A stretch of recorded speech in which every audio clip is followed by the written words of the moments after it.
Welcome to Crossroad Connection. We're speaking out for those left unheard. My name is David Scheringa, the host of your program and the president of Crossroad Bible Institute.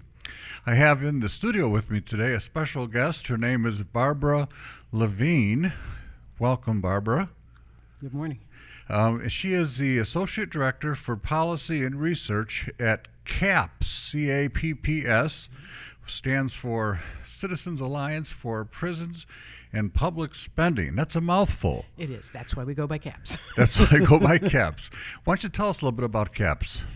CAPS is a nonprofit public policy organization. We've been around for about 15 years, and what we do is focus on what we think is excessive spending on mass incarceration, and we develop recommendations for how the prison population can be reduced and the spending can be reduced, and some of that spending can be shifted to the sorts of public services and programs that actually are much more effective at preventing crime and protecting the public in the long run. So we'd like to see a lot less spent on keeping people locked up for so long and more of it spent on everything from preschools to health care to substance abuse and mental health treatment, the sorts of services that actually help people make it in the community.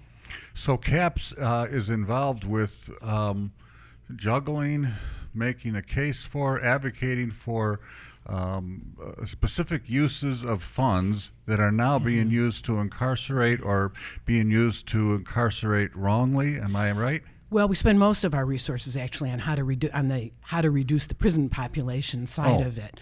The goal is to free up the money, and then there's lots of uses to which it can be put. But for all these years, the energy has been needed just to try and convince policymakers that the prison population can be safely reduced, that we don't need to lock so many people up for so long. And that message is finally getting through. There are now legislators, in particular Representative Joe Hauptman from Ottawa County, who has been a leader on this in the Michigan House, trying to look at ways to reduce corrections spending and make some reforms in our corrections and criminal justice, both sentencing and parole reforms. Now, you are limited to Michigan, correct? We're just Michigan-based. Yeah. Okay, but yet the issues that you're facing are nationwide, right? Absolutely. I read the other day, I thought that the criminal prison industrial complex was a $40 billion thing, but an article I read this weekend said it's an $80 billion. I wouldn't be surprised. It's $2 billion, of course, just in Michigan to run. It's $2 billion just in Michigan. In Michigan, well, that makes sense. It's $80 billion. $2 billion. It's $80 billion. Right. How did it get so big? Well, it was actually, the prison population was actually quite steady for decades, and it was in the 70s when things started to ramp up, and you started to get, by the end of the 70s, this sort of tough on crime movement. It was in part in response to some higher crime rates back then. Crime rates have now been falling for decades, but the tough on crime changes have taken hold, and so there have been substantial increases in sentencing. There have been reductions in parole policies have gotten tougher, so there have been people spend longer before they actually get released. You've had everything from the elimination of any good time credit in this state. Really? Yeah. Good time is something that historically has been used in every state in some as form. An incentive. It's an incentive for good behavior. But they stopped it.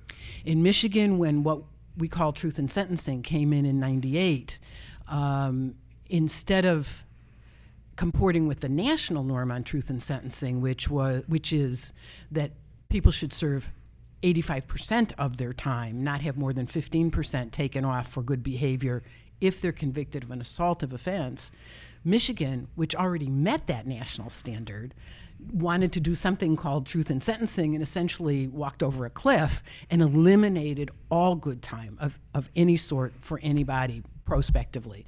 So people who've been sentenced since '98 aren't eligible for any reduction in their sentence, which means that every day of their minimum sentence they have to serve in a secure facility. If you get a 20-year minimum, you do every single day of those 20 years. Whereas in times past, you could get 15 or 20% off of that. Now, a $2 billion industry in Michigan means a lot of jobs. that it's creating. Well, it does, but And it also helps a lot of communities economically. yes, well, What's the incentive to wind this down? well, clearly creating jobs and supporting communities by keeping other people in cages is not the best way to run an economy. That's how we see it. Yeah. So, well, so do we. So, the goal is to find ways to repurpose facilities, to find ways to retrain people. Certainly. And how do you get the prisons to cooperate? Because it seems like it's not in their best interest if we follow the money. For the corrections department to, well, Yeah.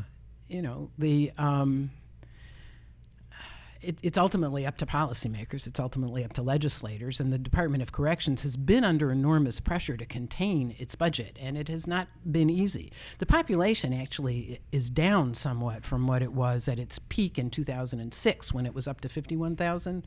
Now it's about 43,500. And, the Department of Corrections has an awful lot of people retiring, because when the prisons expanded, there was a huge expansion of the system in the mid-1980s. And so those people who were hired then are now hitting their 25 years and retiring. You can easily allow people to retire and just not fill those jobs. The system could downsize through attrition without hurting a lot of current employees. But it's going to have to come from the policymakers. Yes. And the policymakers are interested in this now because of Money. Because of debt. Mostly money. I mean, it's just when we started CAPS, it was on the rationale that even people who don't have a lot of concern about criminal justice or much interest in prisoners particularly, as taxpayers should care about how their money is being spent. And there's a finite amount of resources, and there are so many more people in prison than need to be there for public safety, that you could divert a lot of those resources away from mass incarceration without threatening public safety at all. And it's hard for elected officials to buy into that rationale publicly when they're worried about not looking tough on crime. Yeah. But crime is less and less of an issue these days. People are much more concerned these days about roads and high college tuition. Crime rates have been coming down so much, and it's just not, except for a handful of politicians who still want to use that as a hot button issue, it is not people's primary concern. And if people just look at the data, and for instance, the research clearly shows that keeping people in prison longer does not impact their chance of recidivism when they get out. If you keep somebody 5 years as opposed to 7, it's an awful lot of money, but it's not going to make any difference in whether that person returns to prison. And this can be backed up statistically. Yeah, it certainly can. After the break, I want us to get into an issue that's dear to your heart, and that is you're trying to reform this whole matter of parole. Correct? Yes, yes. What do we call this? Parolable lifers, parolable. Well, we have two proposals. One's directed specifically at the parolable lifers, and then there's the broader issue of what we call presumptive parole, which is requiring the parole board to actually release people as soon as they're eligible, unless there's real reason to think they're currently a risk. Okay, we're going to get back to that very, very important issue, because this will contribute to reducing the number of people in prison big time. Stay with us. We're going to be right back after this. At Crossroad Bible Institute, we are committed to helping people in prison develop relationships with Jesus Christ. By correcting Bible study lessons and writing letters of encouragement, CBI instructors participate in this ministry in a safe and secure way.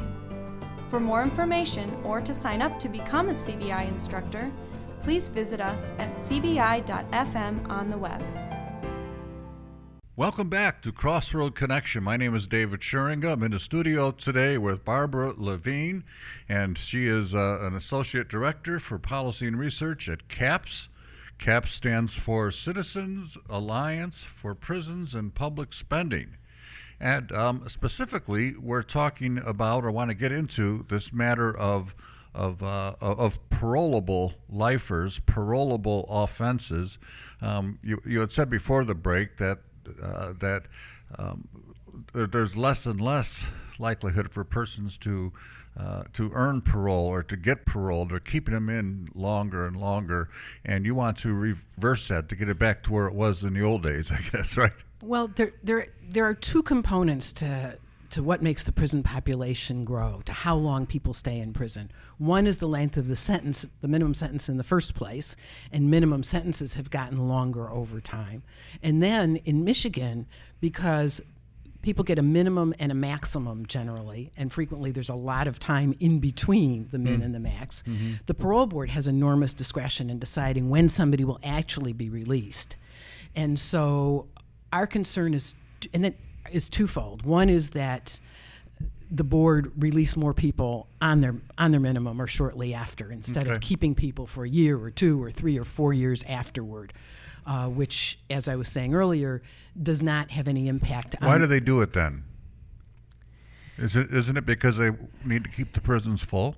No, I don't think that's the parole board's motivation particularly. It's just part of the sort of get tough mentality. They use a lot of very subjective factors and say, well, we don't think he showed adequate remorse, or he didn't show enough empathy, but they're very subjective factors. And this comes after a maybe 10-minute video conference interview with the prisoner. Wow. So we think there just needs to be a presumption that unless there's a darn good reason to keep somebody well after they've... Are they interviewing so many people all the time that they can't do it more thoughtfully, or what? 10 minutes doesn't seem like much not much of an interview, no. And they do, some of it happens because people are expected to complete certain treatment programs inside, or behavior modification programs, and then the programs don't get offered on time. So some people don't get out simply because, hard as they try, they haven't been able to get into a program that the board is going to require them to complete before they get out. So for lack of a $1,200 program, you're going to spend $28,000 or $30,000 keeping the person in longer. Right. So the psychologist who's supposed to interview them is backed up, and so they end up staying in there longer because they can't get the right... Yeah, well, sometimes it's psychological reports being written, but it's also programs, 3 or 6 month programs that they're supposed to be in, that they haven't had enough psychologists or other folks available to run the program.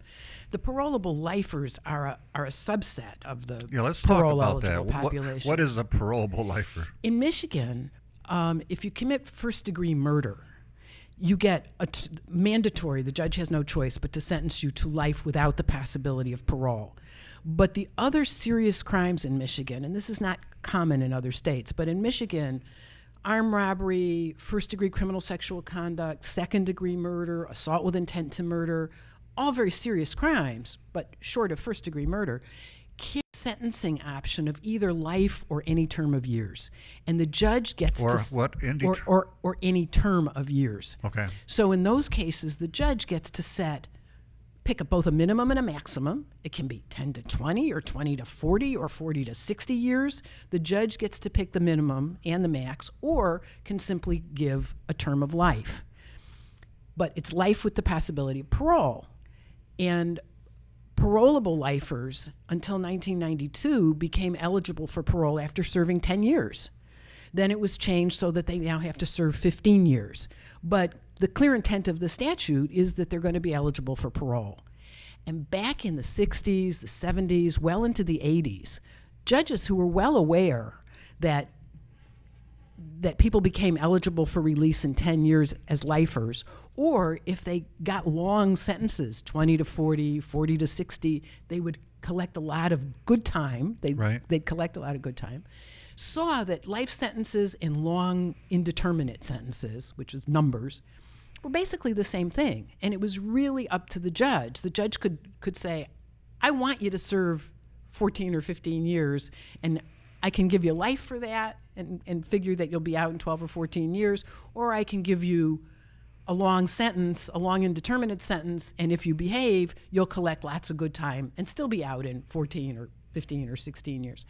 So they knew that what those sentences meant in reality. And whether you got parolable life or whether you got a term of years really was dependent on the predilection of the judge. hundreds of people were sentenced in the 60s, 70s, 80s to parolable life with the expectation that they would be out in 10 or 12 or 14 years realistically. And then the policies changed. The process changed, procedures changed, and the board's attitudes changed. Which lengthened it all. Which means that there are now people who judges thought would do 10 or 12 years who have done 25, 30, 35, more than 40 years. And those people are really no different than the people who got big numbers and have been out for years or decades. So what's happened is that the procedure for reviewing the parolable lifers changed over time, and the attitudes changed. So for a period of about 12 years, the board acted like, no, life means life. And the parolable lifers were treated as if they'd all committed first-degree murder. That's no longer the case, but still, you've got about 850 parolable lifers who are eligible for release right now. And the parole board is... How many is that? About 850. Okay. And the parole board, parolable lifers, part of their process is they have to have a public hearing. And the parole board is doing about 3 or 4 public hearings a month. So to get through even half of the people who are currently eligible, it'd take about 9 years. And there's a bill, House Bill 4809, which Representative Haveman is sponsoring, that would change the process in some ways that we think would help get more parolable lifers considered. Right now, a parolable lifer is seen only once every 5 years. And Really? Really, yeah. Parole board membership, a term on the parole board is only every 4 years. So the board members can turn over, and you'll have people on the board who have no familiarity with somebody because the lifer isn't going to be seen, until for every 5 years. And they don't have to be seen. The statute currently allows for one parole board member to look at the person's file, simply riff through the file and recommend to the full board no interest. And the person gets a notice that says, the board has considered your case, we have no interest in proceeding, basically go sit down for another 5 years without ever being seen in person. All right. And it used to be that lifers were seen in person every 2 years once they became eligible. So, and they don't even, there's a risk assessment tool that the parole board uses for other people coming up for parole. They have parole guidelines that sort of measure somebody's risk of reoffending. They don't even calculate those scores for lifers. And the thing is, the median age for these lifers is now 56. They're getting older, they're getting more expensive to keep, and their reoffense rate is the lowest of anybody in the system. They are the safest people you could possibly release.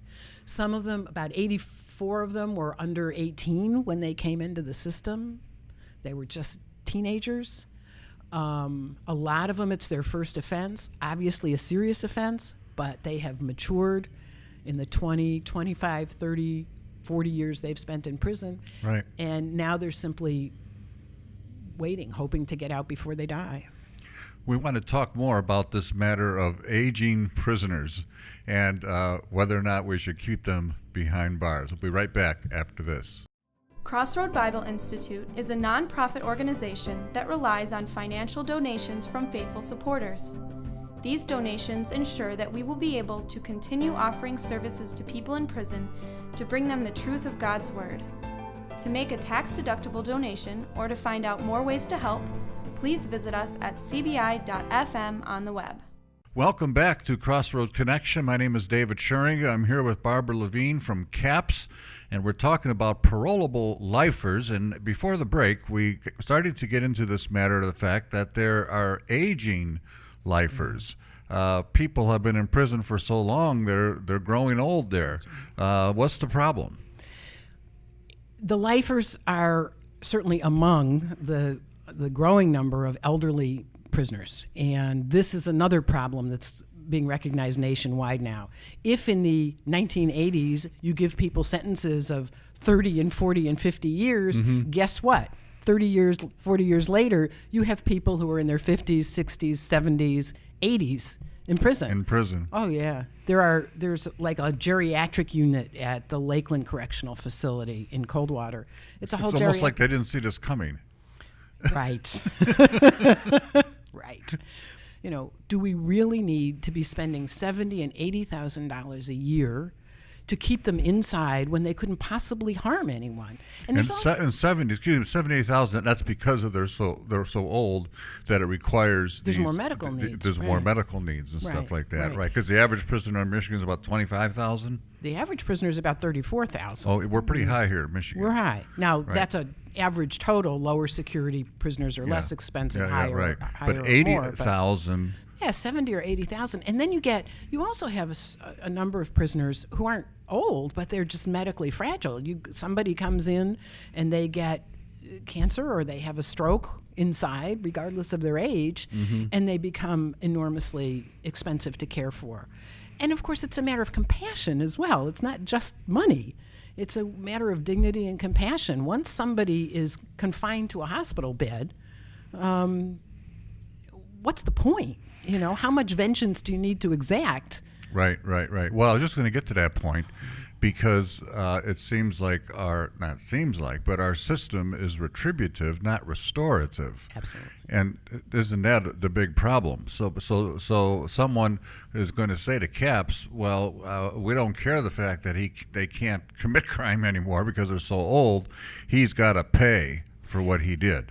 How do you fight that? The question is, how much is, at what point is enough enough? How much does someone have to pay? And that's where the United States is just far, far, far more punitive than other countries. Michigan is right up there among the states. The Pew Center on the States did an analysis of the time people serve in Michigan, and of course, in doing that, they can only look at the people who've gotten out. They can't look at all the lifers who never get out because you can only measure length of stay once you know what the end point is. But they found that Michigan, compared to other states, has the longest length of stay of the 35 states they had data on, which Really? included most of the big jurisdictions. Yeah, and it wasn't just that we have Michigan doesn't lock up a lot of low-level drug offenders, so about 70% of our prison population is there for committing an assaultive offense of some sort. Could be low level, could be more serious. But it's not, but we also keep assaultive offenders. When you go apples to apples, we keep assaultive offenders many months longer than other states do as well. And every month you keep one person in prison is several $1,000s. Now you multiply that by years and by thousands of people, and you've got a lot of the explanation for your costs. The other thing that ties into this, on the parolable lifers in particular, even when the parole board is interested in releasing somebody, we allow the sentencing judge or that judge's successor, and after 30 or 40 years, it's typically the successor, to object and stop the process. So even of the people that So even of the parolable lifers that the parole board has been interested in proceeding on, 20% have been stopped by successor judges who have to give no explanation, and their decision isn't subject to appeal. Parole board decisions aren't subject to appeal by a prisoner who's denied. So there's no oversight. It's a system that lacks transparency, lacks objectivity. There's enormous discretion. Way too much power. Why would a judge do that? That's a very good question. I mean, in some specific... Are they not elected officials? They are. And some of it may be they've been persuaded by a prosecutor off the record. It may be that a particular judge who's just ideas of being tough is to never let a lifer out.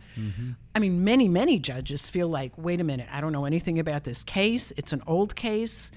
They know, the board knows the prisoner. If they're prepared to proceed, it's not my decision to stop them. The majority of judges are like that. I don't want somebody to get out who commits a crime on my watch. Well, that's everybody's attitude. But if you look, and that's understandable, but if you actually look at the statistics and you actually look at the individuals, I mean, I can tell you story after story of people who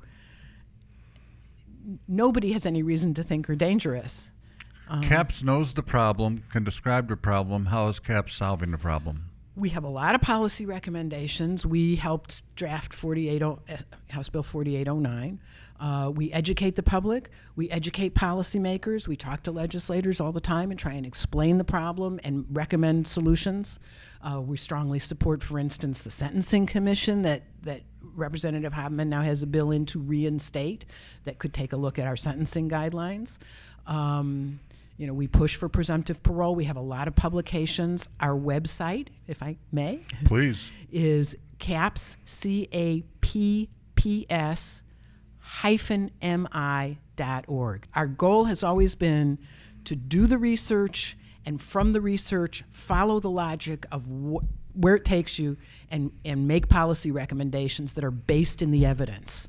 And unfortunately, sometimes when people have it in their heads that, all sex offenders are repeat offenders, they don't want to hear the evidence that says sex offenders have the lowest recidivism rates of any group. People don't realize that. Right. We We just want to keep punishing them. Right. And if the evidence contradicts people's preconceptions, they say, well, the evidence must be wrong. But we keep trying to drive home the facts. What can our viewers do? They can hopefully, continue to educate themselves about the problem go to at the our website. And from there, absolutely, please contact your own legislators about supporting the bills that are out there. House Bill 4809 would reform the lifer process for parolable lifers. We hope there'll be a bill introduced soon that would enact presumptive parole, although that hasn't been introduced yet. And there's a wonderful bill that would, and right now it's 50. I'm going to lose the number of it, but there's a House bill that has a lot of support that would reintroduce the Sentencing Commission. And all of the information and all the arguments in support of those bills are on our website. So our viewers need to educate themselves, and they need to contact the policymakers. Right, and they can certainly contact us as well. Our executive director, Laura Sager, is doing a lot of speaking engagements around the state. Okay. We'd love to hear from organizations that would like to have somebody speak or would like to have volunteers participate in this effort. As we close off the program today, first of all, thanks so much for being with us. Thank you for the But it opportunity. strikes me, from my perspective, that this is extremely urgent in this respect, not only because it's a justice cause, but it strikes me that there's a small window of opportunity because the economy is firing back up. And it's been my contention that all of this new interest in reducing prison costs has been economically driven. But once the economy picks up, people start seeing a value in the prison industrial complex. Am I being too cynical? No, I'm afraid you're being very astute, and it is a window of opportunity. And it's also a window because there's been a lot of movement actually among conservative policymakers who used to be very supportive. There's been a lot of faith-based support for reform, which is wonderful. And as I've said, you've got Representative Haveman trying to lead some of the members of the Republican majority towards reform. And so the other important thing about this window of opportunity is we're nearing the end of a legislative session, and Representative Haveman and some of the his peers that he's persuaded are termed out. And so we're hoping to see some real significant legislation pass before the end of December. Right. And yet it's an election year, so it all gets complicated. Well, we thank the Lord for guys like Joe Haveman. I know Joe very, very well. He and his family actually are members of my congregation when I was a pastor in Holland. And so they have a terrific family there, and he's a great man of God out there doing a great work. A lot of his concerns are deeply rooted in his church experience. I know that. Yeah, right. So viewers have to realize this is urgent. Get educated. Get in contact with your policymakers. Right. We've been talking with Barbara Levine. Thank you very much, Barbara, and thank you for being with us for this very important program, and we hope that you'll be here with us again next week.